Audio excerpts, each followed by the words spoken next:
सही बच्चों को नमस्कार। हम बात कर रहे थे बीएससी सेमेस्टर 4 की एक मैथमेटिक्स की बुक है मैकेनिक्स, उसमें कॉमन कैटनरी की ठीक कुछ टॉपिक्स हमने अपलोड भी किए हैं। हम उसके न्यूमेरिकल डिस्कस कर रहे हैं, कुछ एग्जांपल्स एक्सरसाइजेस कर रहे हैं। हम एक क्वेश्चन पढ़ते हैं, तब तक आपकी स्क्रीन पे वो फोटो हमने लगा रखी है, उसको देख लीजिए। तब तक आप फोटो देख के उसका दीदारे क्वेश्चन करिए। हम दीदारे क्वेश्चन के साथ साथ पढ़ भी रहे हैं, सुनो ध्यान से। लिखा the end links of a uniform chain slide along a fixed rough horizontal rod। यानी एक चेन है जो एक रॉड पर, एक रफ रॉड है, हॉरिजेंटल है, उस पर वो स्लाइड कर सकती है। ठीक है। Prove that the ratio of the span to the length of chain L. यानी कि जो स्पैन है, कैटनरी अगर आपने पढ़ी है तो आपको फंडा मालूम है कैटनरी का स्पैन क्या होता है। तो कहते हैं द स्पैन और लेंथ का जो रेशियो है that is mu log 1 plus mu square upon mu, where mu is the coefficient of friction. Coefficient of friction जिसके घर्षण गुणांक कहते हैं, इसके बारे में आप परिचित हैं, क्या होता है ये आपने 11th में फिजिक्स में पढ़ा है। Further prove that if lambda is the angle of friction, angle of friction भी आप जानते हैं, अभी हम बात कर रहे हैं। Lambda is the angle of friction, then the vertical span, then friction to the vertical, then friction to the vertical, then the span is to length is log करके ये प्रूफ करना है, कुछ और दिया हुआ है। ठीक है, अब ये तो आपने पिक्चर देख लिया, क्वेश्चन पढ़ लिया ध्यान से, आपने वीडियो पॉज करके क्वेश्चन लगा भी लिया होगा। तो मैं मजाक कर रहा हूँ। अब हम सामने आते हैं, देखते हैं क्वेश्चन क्या है। देखो क्या कह रहा है, पहले कोफिशिएंट फ्रिक्शन को समझ लेते हैं, फिर हम बात करते हैं। देखो हमने पढ़ा है कि अगर कोई सरफेस है और फ्रिक्शन वाला सरफेस है जिसमें घर्षण बल कार्य कर रहा है और उस पर कोई बॉडी काम रखी हुई है ना, तो बॉडी का जो रिएक्शन फोर्स है वो ऊपर काम करता है और बॉडी का जो वेट है वो नीचे काम करता है, ये आप जानते हैं। ठीक, अगर इस बॉडी को आप स्लाइड कराना चाहते हैं, फ्रिक्शन फोर्स किधर काम करेगा। अगर आपने बॉडी पर इधर की ओर फोर्स लगाया, स्लाइड कराया, तो इस सरफेस के इस तरफ यहाँ पर ऐसे ये एक फ्रिक्शनल फोर्स काम करता है जिसको कि म्यू आर कहते हैं। आप अब म्यू वाली बात समझ में आ गई। ठीक, आप जरा एंगल ऑफ फ्रिक्शन कर लेते हैं। म्यू आर और आर का एक रिजल्टिंग फोर्स होता है, एक रिजल्टिंग फोर्स है, और ये रिजल्टिंग फोर्स रिएक्शन फोर्स के साथ जो एंगल बनाता है उसको हम एंगल ऑफ फ्रिक्शन कहते हैं, लैम्डा। ठीक है, और हमने पढ़ा है म्यू बराबर टेन लैम्डा, जहां टेन लैम्डा है वहां पर म्यू लिख सकते हैं। तो ये फंडा हमारा 11th क्लास का है, हम यहाँ इस्तेमाल करेंगे, इसलिए हम इसको बता दिए। अब क्वेश्चन पे आते हैं, क्वेश्चन कह क्या रहा है, देखो ध्यान से, सावधान। एक चेन है, एक हॉरिजॉन्टल रफ रॉड पे खिसक सकती है। तो देखो ये एक रॉड है, ठीक है, और इस पर एक चेन ऐसे लटकी हुई है। ये एक तरीके से कैटनरी है, एक तरीके से का कैटनरी है ये। ठीक है, तो पहले डायग्राम कंप्लीट कर लिया जाए फिर बात की जाए। ठीक, कैटनरी का जो फंडा है कि ये आपका लोवेस्ट पॉइंट होगा, है ना। ये आपका, एक मिनट जरा बुक को इधर रख दें, ये डिस्टर्ब कर रही है। ये आपका लोवेस्ट पॉइंट होगा, है ना। ये आपका सी होता है, ये सैग होता है, यहाँ पर ए बी नाम दे दें।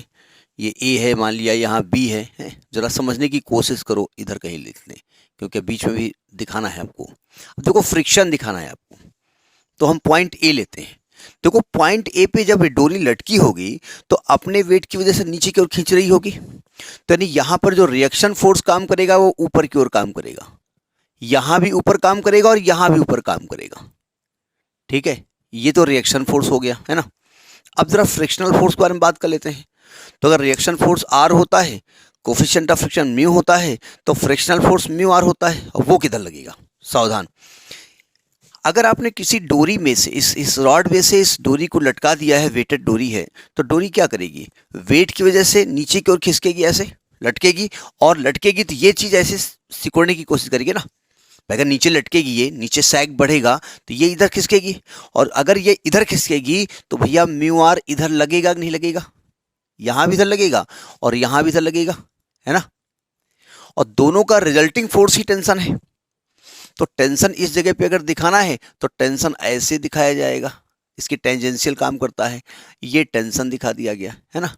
और टेंशन रिजल्टिंग फोर्स हो गया आर और म्यू आर का, और जो रिजल्टिंग फोर्स होता है जो आर के साथ एंगल बनाता है, इसी को एंगल ऑफ फ्रिक्शन कहते हैं। थोड़ा सा यहाँ अलग लिख देते हैं, ये एंगल ऑफ फ्रिक्शन। समझ में आ गई बात? तो लैम्डा के बारे में तो जानकारी हो गई है ना। अब देखिए, ये जो टेंजेंट है ये एक्स एक्सिस से जो एंगल बनाती है उसको साई कहते हैं।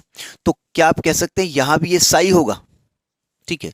और अगर हम कहें लैम्डा और साई के बीच को रिलेशन, क्योंकि आपका आंसर तो साई के टर्म में आ नहीं रहा है, तो आपको साफ साफ दिख रहा है कि ये वर्टिकल है ये हॉरिजॉन्टल है, तो लैम्डा प्लस साई 90 डिग्री दिख रहा है। तो यानी कि जहां पर साई है वहां क्या लिख सकते हैं, 90 माइनस लैम्डा, ये हम लिखेंगे। तो यहां तक बात तो आपकी क्लियर हो गई। आपको प्रूफ क्या करना पड़ेगा वो समझ लीजिएगा। ये स्पैन होता है। अब देखो, अगर इस पॉइंट का कोऑर्डिनेट x कामा y हो, तो एक्चुअली में यहां से लेकर के ये दूरी x होगी कोऑर्डिनेट के हिसाब से, यानी ये दूरी x होगी, ये x होगी और ये x होगी। और यहां से लेकर के यहां तक हम मानते हैं आर्क की लेंथ s, तो ये भी s होगी, और ये पूरी लेंथ हो गई 2s, जिसको कि l माना गया है रॉड की लेंथ। तो आपको एक्चुअली में स्पैन 2x और 2s कहिए या l कहिए, इसका रेशियो प्रूफ करना है। वो क्या है, mu log 1 plus under root 1 plus mu square upon mu. ये प्रूफ करके आपको पहला पार्ट में लाना है। तो मेरे हिसाब से इस क्वेश्चन का मोटो क्या है समझ गए। मैं मोटोरोला उसकी बात नहीं कर रहा हूँ, मोटो क्या है और क्या फंडा है ये समझ में आ गया। ठीक, अब हम आगे डिस्कस करते हैं। तो पहले तो इस s को छांट के लाओ कहीं से, एक बार x को छांटो एक बार s को छांटो। तो हम जानते हैं we know that the intrinsic equation of common catenary, हमने s बराबर c tan साई पढ़ा है।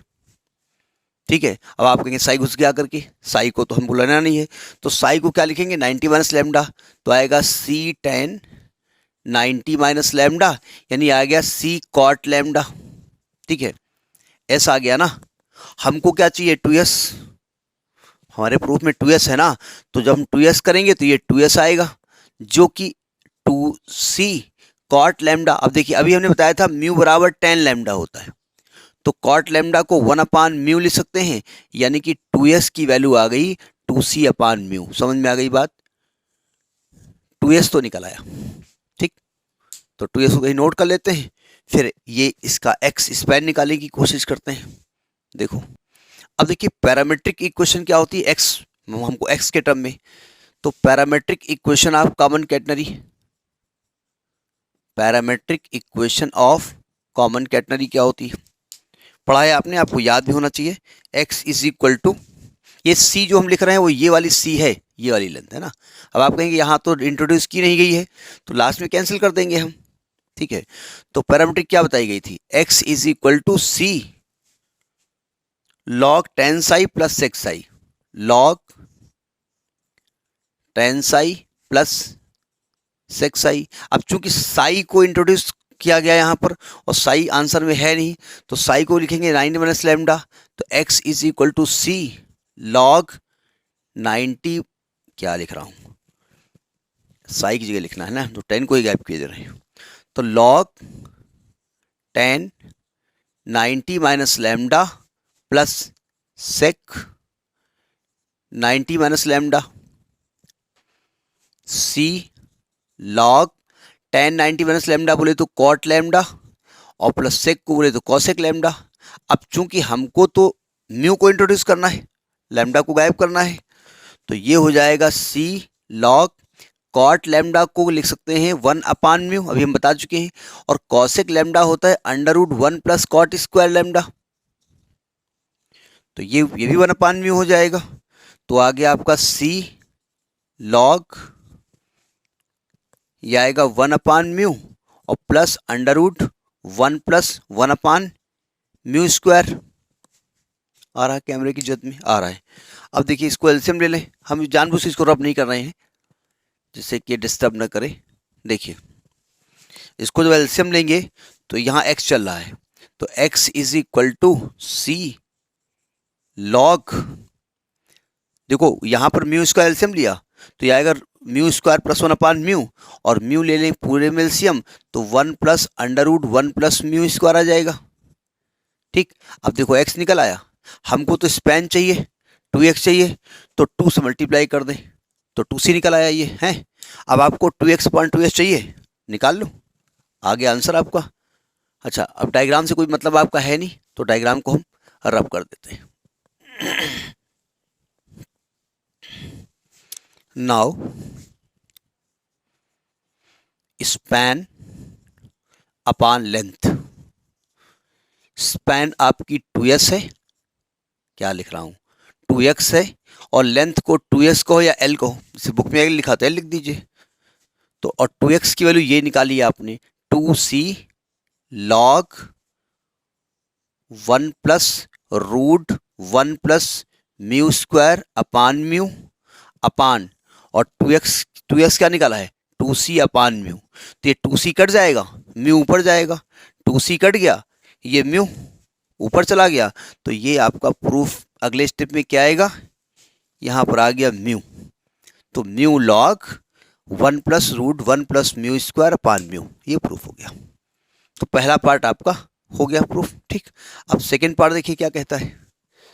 सेकेंड पार्ट कहता है ये स्पैन टू द लेंथ था ना, स्पैन अपान लेंथ, स्पैन अपान एल था ना। सेकेंड पार्ट कह रहा भाई आप टेन लैम्डा के टर्म में लेके आओ, कॉट लैम्डा के टर्म में लेके आओ, कोई दिक्कत नहीं। अभी हम म्यू को गायब किए थे ना, म्यू को गायब किए थे, टेन लैम्डा को म्यू रखा था, अब म्यू को लिख दो ten lambda, ten lambda log 1 plus under root 1 plus ten square lambda upon ten lambda. Solve करो इसको जरा, ten lambda log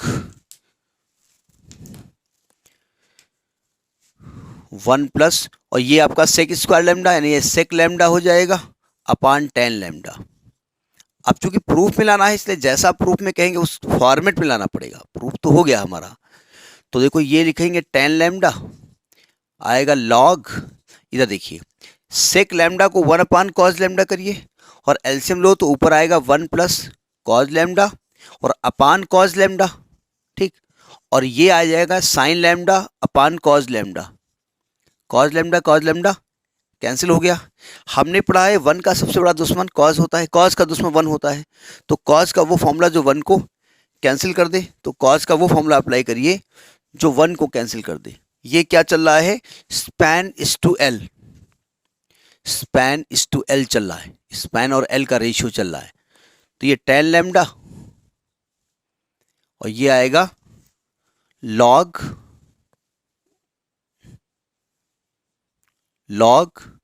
1 plus cos lambda का कौन सा लगाएंगे formula 2 cause square lambda by 2 minus 1 अपान, अब चूंकि कॉज लैम्डा लैम्डा बाई 2 में आ गया तो साइन भी ब्रेक होगा, तो साइन को लिखेंगे 2 sign lambda by 2 into cos lambda by 2।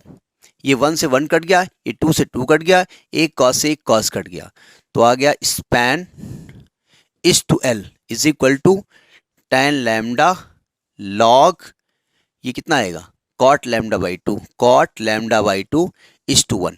एक ये फॉर्मूला हो गया। आप चाहो तो टेन को 1 अपान कॉट लिख दो, ठीक है, तो ये भी आ सकता है log cot lambda by 2 is to cot lambda by 2, ये भी फॉर्मेट नेक्स्ट पार्ट में दिया हुआ है। ठीक है, तो ये फॉर्मेट है, प्रूफ तो वही पहले वाला है। तो ये आपका कॉमन कैटेगरी का न्यूमेरिकल था। ऐसे एक एक करके हम जितने हो सके उतनी कोशिश करेंगे अधिक से अधिक अपलोड करने। ओके, आपको अगर लगे कि हमारा कुछ वर्क पॉजिटिव है तो subscribe my channel, otherwise study and किनारे से निकल जाइए। Next the next video. Thank you, नमस्कार।